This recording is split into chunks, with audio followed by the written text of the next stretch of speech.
और इन 10वें दिन जब 9 तारीख को शुरू कर दिया, 9 तारीख को रोजा रख लिया, 10वें तारीख को अल्लाह रब्बुल इज्जत ने ऐसे आदमी पर जो मालदार हो, जिसके पास निसाब के बकदर कीमत हो।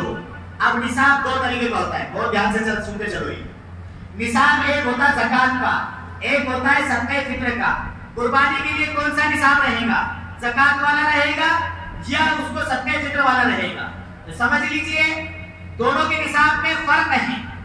ज़कात के निसाब में सोना चांदी रकम कीमत इसका होना जरूरी है, माले नामी का होना, जिसमें बढ़ोतरी होती रहती है, ऐसी चीज का होना जरूरी है, उसमें साल का गुजरना जरूरी है। लेकिन सदक़े फित्र के लिए 52.5 तोला चांदी, जो इस जमाने के एतबार से अगर उसको हम अपने ग्राम में निकालें तो 612 ग्राम, 612 ग्राम चांदी या उसकी कीमत का अगर कोई आदमी मालिक है, अगर कोई आदमी या औरत मालिक है, तो ऐसे मर्द और ऐसी औरत पर कुर्बानी अदा करना वाजिब है। ऐसे मर्द और ऐसी औरत पर कुर्बानी अदा करना वाजिब है। अब 612 ग्राम की कीमत आज कितनी तारीख है?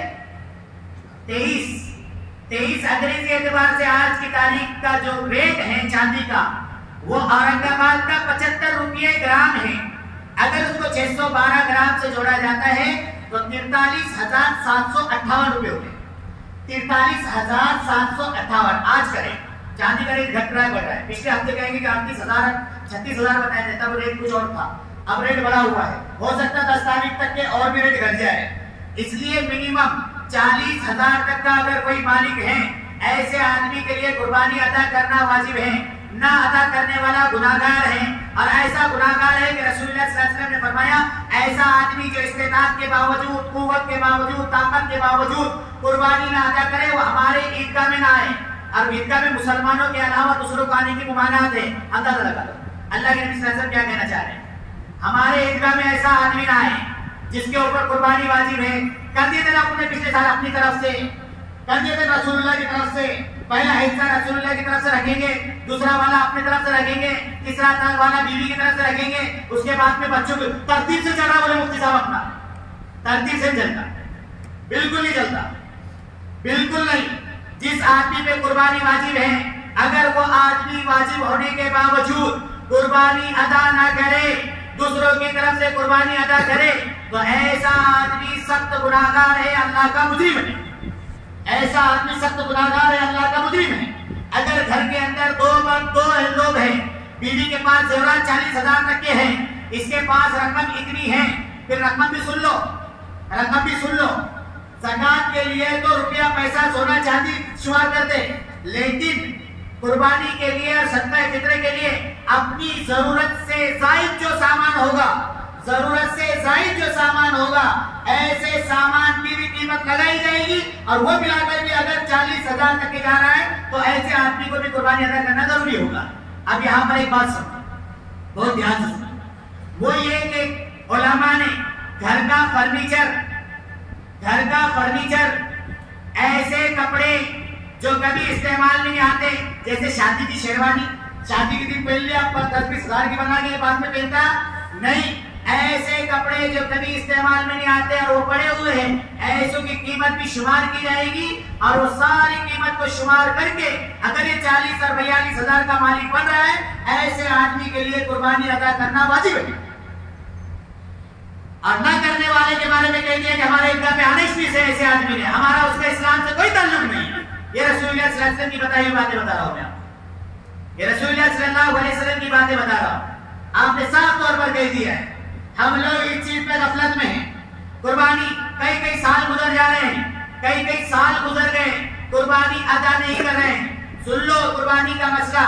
अगर किसी आदमी ने चंद 10-12 साल से इस पे कुर्बानी वाजिब हो रही थी, लेकिन ये कुर्बानी अदा नहीं करा इसने, ऐसे आदमी के लिए शरीयत ये कहती है दरमियानी कीमत का बकरा, उसकी कीमत निकाली जाएगी और उसकी कीमत हर साल के एतबार से ऐसे आदमी के लिए अदा करना जरूरी है। वो 8,000 का हो या 10,000 का हो, ऐसे बकरे की कीमत लगाकर हर साल के एतबार से देगा।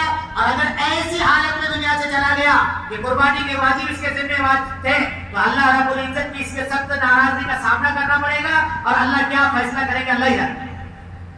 हम गफलतों में पड़े हुए हैं।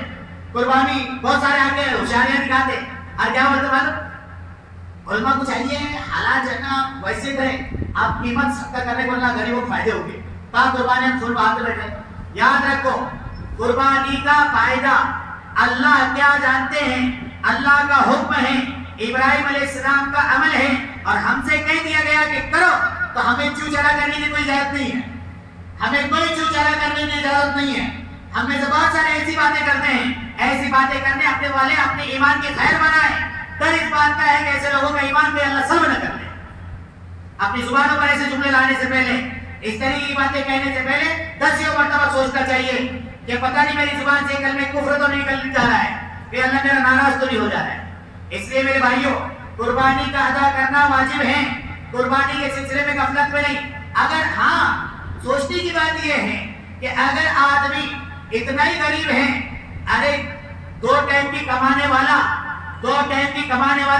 50-50 हजार का एंड्रॉइड मोबाइल जेब में लेके फिर रहा, तब उसको याद नहीं आता, तब उसको नहीं समझता कि मैं गरीब है कि क्या है। वो जाकर मोबाइल खरीद के लेकर आता 1-1 लाख का, उस वक्त में उसके जहन में ये बात नहीं आती कि मैं गरीब हूँ और मेरे घर में खाने के लिए कुछ नहीं है। जब कुर्बानी देने का टाइम आता है, अल्लाह का हुक्म पूरा करने का टाइम आता है, तो बोलते रखेगा पुण्य एक हिस्सा, रखे थे पुण्य पिछले साल हिस्सा रखे थे और रखे हैं एक हिस्सा। अरे घर के ऊपर अगर जितने फर्ज है सब पे वाजिब है तो सबकी करना जरूरी है, वरना गुनाहगार होंगे, सख्त गुनाहगार होंगे। याद रखना, इतने बड़े गुनाहगार के अल्लाह के मुजरिम, वहां से कोई बख्शिश नहीं है। इसलिए सबसे मेरी दरखास्त है, इन गफलत से अपने आप को निकालो दोस्तों।